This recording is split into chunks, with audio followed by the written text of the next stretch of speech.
Assalamualaikum warahmatullahi wabarakatuh. Waalaikumsalam warahmatullahi wabarakatuh. Kami calon guru penggerak Angkatan 9 dari Kabupaten Tegal. Saya Endang Farhiyati dari SMP Negeri 2 Pangkal. Saya Kholidin dari SD Negeri Pejabian 01. Saya Wawan Setiawan dari SD Negeri Karangmalang 02. Kami akan mempraktekkan tugas demonstrasi kontekstual modul 2.3 coaching untuk supervisi akademik. Selamat menyaksikan. Assalamualaikum Pak Wawan. Waalaikumsalam nih Pak Kholidin. Bagaimana kabarnya hari ini? Alhamdulillah baik sekali nih Pak.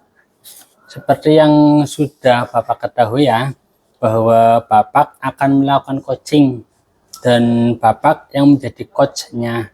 Apakah Bapak sudah siap? Siap Pak. Pada coaching kita kali ini, saya akan mengamati percakapan antara coach dan coachee. Nah, sebelum Bapak melakukan coaching, ada beberapa hal yang saya sampaikan. Kita akan mendiskusikan tentang rubrik penilaian, seperti apakah penilaian sudah sesuai dengan alur tirta, apakah Bapak memberikan pertanyaan kepada coachee, kemudian caranya bagaimana untuk merespon pertanyaan dari coachee, dan yang terakhir jangan lupa Bapak juga harus menyesuaikan alur coaching sesuai dengan tirta dan harus sesuai dengan kemitraan, proses kreatif, dan memaksimalkan potensi sesuai dengan prinsip tirta tersebut. Seperti itu ya Pak ya? Ya. Kompetensi apa yang ingin Bapak kembangkan saat Bapak menjadi coach Pak? Yang akan saya kembangkan di sini itu ada 3 nih Pak. Yang pertama kehadiran penuh atau prevensi, yang kedua mendengarkan penuh, yang ketiga mengajukan pertanyaan berbobot. Kompetensi yang ingin Bapak kembangkan secara spesifik itu yang akan Bapak observasi itu apa Pak? Dari ketiga kompetensi itu yang spesifik lagi itu yang pertama kehadiran penuh dan mengajukan pertanyaan berbobot Pak. Di saat Bapak menjadi coach, indikator capaian yang mana yang ingin Bapak capai saat ini Pak? Indikator yang ingin saya capai, yang pertama apakah coachingnya itu sudah bisa mencari solusi atas permasalahan yang dihadapi. Yang kedua apakah coachingnya memiliki rencana atau aksi ke depan, apa yang harus dilakukannya. Baik Pak, demikian untuk diskusi prasupervisi kita kali ini. Untuk selanjutnya silakan Bapak lakukan coaching dengan coachee Anda, Bu Endang. Semoga berjalan dengan lancar ya Pak ya. Ya. Baik Pak, terima kasih. Assalamualaikum warahmatullahi wabarakatuh. Waalaikumsalam warahmatullahi wabarakatuh. Ya. Assalamualaikum Bu Endang. Waalaikumsalam Pak Wawan. Iya, selamat siang nih. Apa kabarnya? Selamat siang Pak. Alhamdulillah Pak, kabar saya baik Pak. Oh iya, kemarin Bu Endang yang itu ya, yang kirim pesan ke saya, katanya mau ada yang mau disampaikan nih kepada saya. Silakan. Oh, iya Pak, terima kasih. Jadi begini Pak, sebenarnya setelah kita belajar dari beberapa materi, terutama yang kemarin kita baru saja pelajari, yaitu terkait dengan pembelajaran berdiferensiasi Bapak, saya itu mencoba melakukan variasi yang berbeda-beda. Kemarin saya mencoba di kelas 7A melaksanakan pembelajaran berdiferensiasi, tapi hasilnya pemahaman siswa masih kurang Pak. Selain itu, saya juga merasa seperti sedang berjuang sendiri Pak, karena guru-guru yang satu mapel itu belum tertarik untuk menerapkan pembelajaran berdiferensiasi Pak. Oh, gitu ya Bu. Kalau menurut saya topik yang sangat menarik nih Bu Endang. Kita punya waktu nih 15-12 menit ke depan untuk mendiskusikan permasalahan ini. Nah, apa sih yang Ibu Endang ingin dicapai dalam diskusi kali ini? Ya, jadi diskusi ini sebetulnya saya ingin mendapatkan solusi Pak. Bagaimana caranya supaya bisa meningkatkan pemahaman siswa terkait dengan materi pembelajaran yang dilaksanakan dengan berdiferensiasi atau yang berpihak kepada siswa. Kemudian saya juga ingin Pak agar partisipasi itu siswa meningkat Dan yang kedua, rekan-rekan guru sesama mapel IPA ya, karena saya mapelnya IPA ya Pak, itu bisa berkolaborasi dengan saya untuk menerapkan pembelajaran berdiferensiasi di kelas Pak. Oh gitu ya. Hebat sekali nih Bu Endang rencananya. Nah, kemudian sudah mulai menerapkan pembelajaran berdiferensiasi dengan berbagai variasi yang berbeda.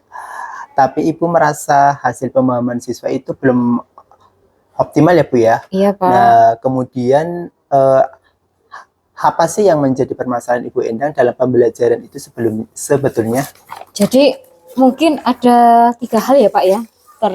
Ada 3 hal yang menjadikan masalah bagi saya terkait dengan pemahaman materi dan partisipasi siswa dalam pembelajaran. Kemudian bagaimana cara meningkatkan pemahaman dan partisipasi siswa dalam pembelajaran itu Pak? Bagaimana caranya agar juga rekan mapel, sesama mapel itu mau berkolaborasi dan mau menerapkan pembelajaran berdiferensiasi Pak?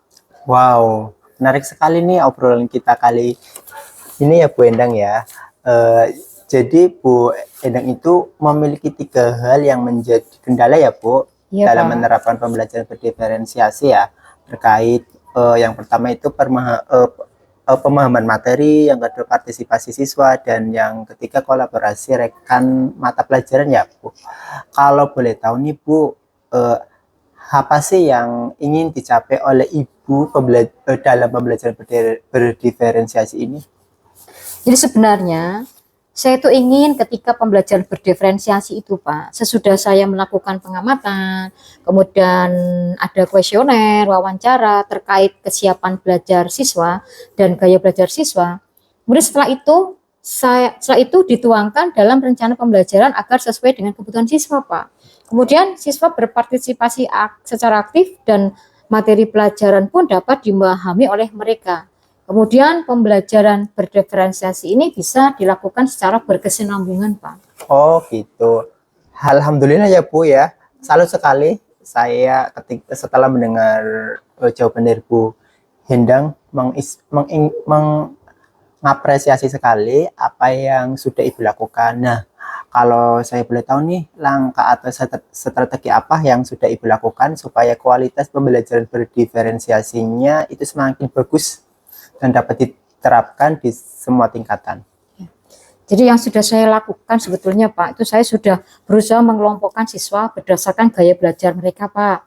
Kemudian juga saya sudah membuat LKPD atau lembaga kerja siswa itu berdasarkan tingkat pemahaman siswa terhadap materi yang diajarkan.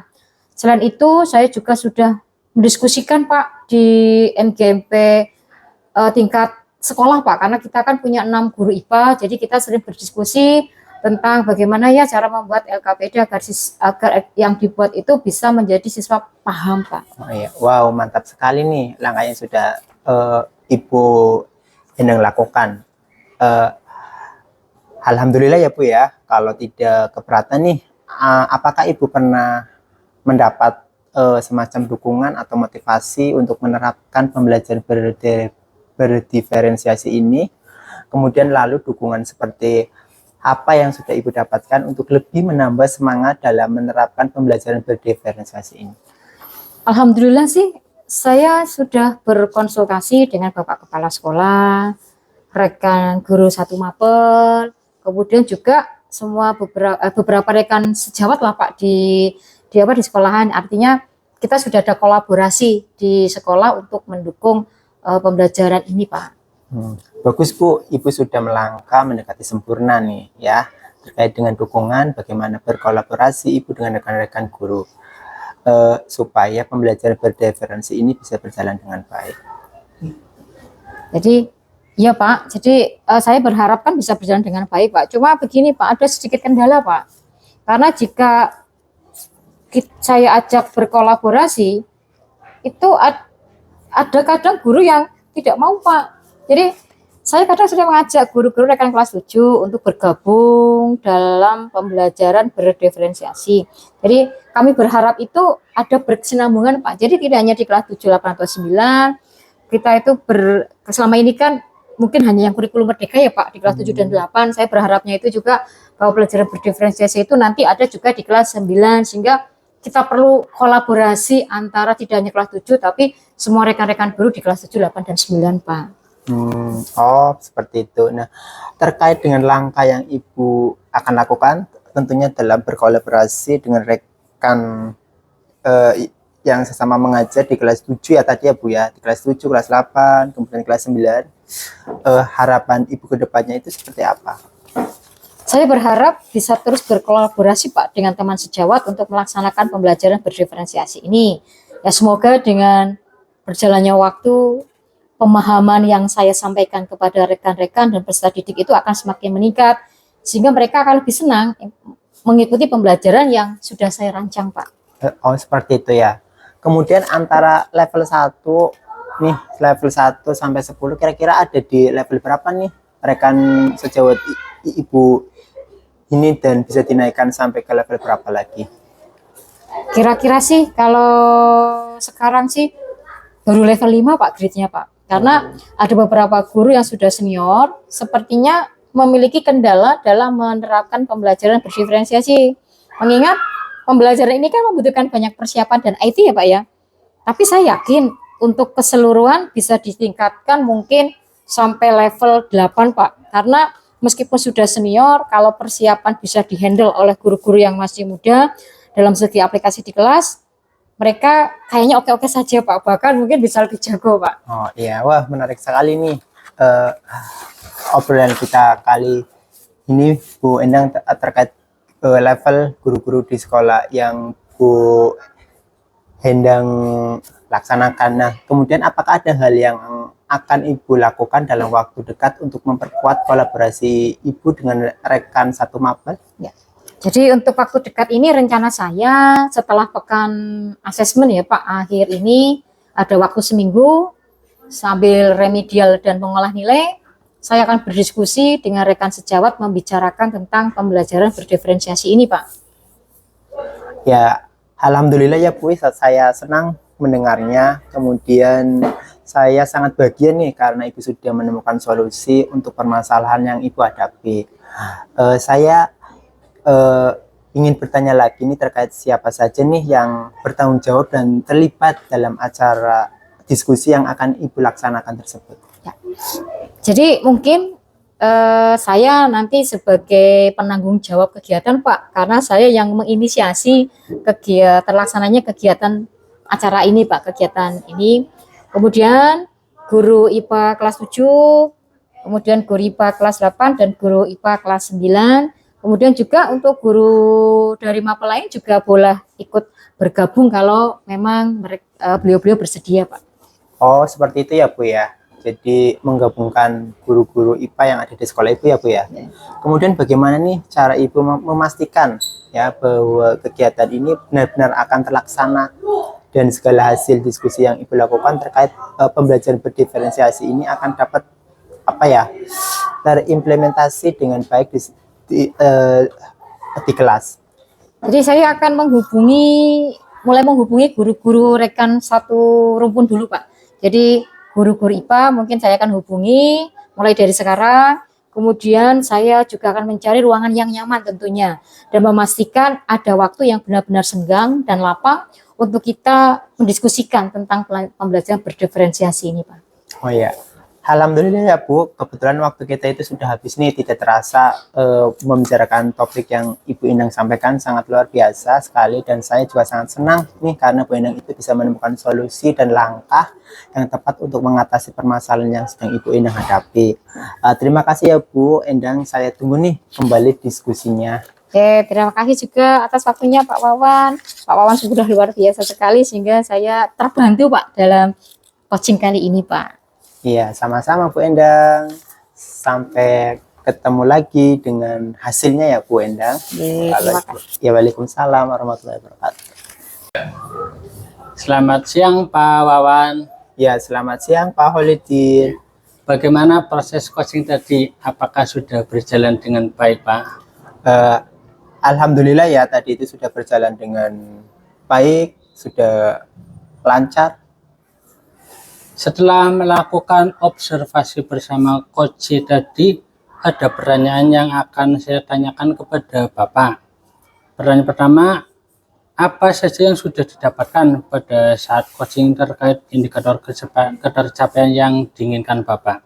Iya nih, selama proses coaching berlangsung itu saya sudah melakukan sesuai dengan alur Tirta, yaitu dengan menanyakan tujuan, kemudian identifikasi masalah, kemudian rencana aksi dan tanggung jawab. Saya juga menggali potensi dari coachingnya tersebut untuk menemukan solusi atas permasalahannya. Baik, berarti Bapak sudah berhasil ya Pak ya melakukan coaching sesuai dengan alur Tirta. Dan jadi saya juga mengamati ada beberapa catatan yang ingin saya sampaikan kepada Bapak.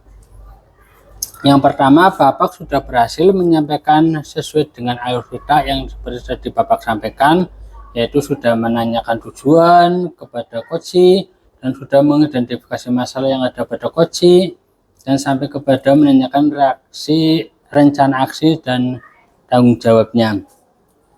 Oke, tadi saya juga sudah mendengar percakapan Bapak dengan coach. Bapak sudah fokus terhadap coach dan sudah ada kehadiran penuh Pak. Mendengar dengan aktif dan tentunya juga mengajukan pertanyaan yang berbobot sesuai dengan kata kunci yang disampaikan oleh coach. Luar biasa sekali Pak, sudah Bapak sampaikan untuk proses coaching hari ini. Mudah-mudahan Bapak sukses ke depannya dan diberikan kemudahan pada coaching berikutnya Pak. Oh ya Pak, ada satu lagi pertanyaan dari saya Pak. Kompetensi apa lagi yang ingin Bapak kembangkan berdasarkan hasil melakukan coaching tadi Pak? Kompetensi yang akan saya kembangkan lagi itu saya ingin memahami alur Tirta ini untuk melakukan coaching supaya coaching berikutnya itu bisa lebih baik lagi. Ya, berarti ketika kita melaksanakan berkali-kali tentunya akan lebih bagus lagi hasilnya ya Pak ya. Iya. Baik, luar biasa sekali Bapak sudah mendalami alur Tirta, kemudian mau belajar melakukan kegiatan coaching berkali-kali untuk mendapatkan hasil yang sangat baik. Oke, terima kasih sudah melakukan sesi tanya jawab ini, sudah melakukan observasi sehingga pas coaching dengan hasil Tirta. Saya akhiri sampai di sini dan terima kasih untuk kesempatannya Pak. Assalamualaikum warahmatullahi wabarakatuh. Waalaikumsalam warahmatullahi wabarakatuh.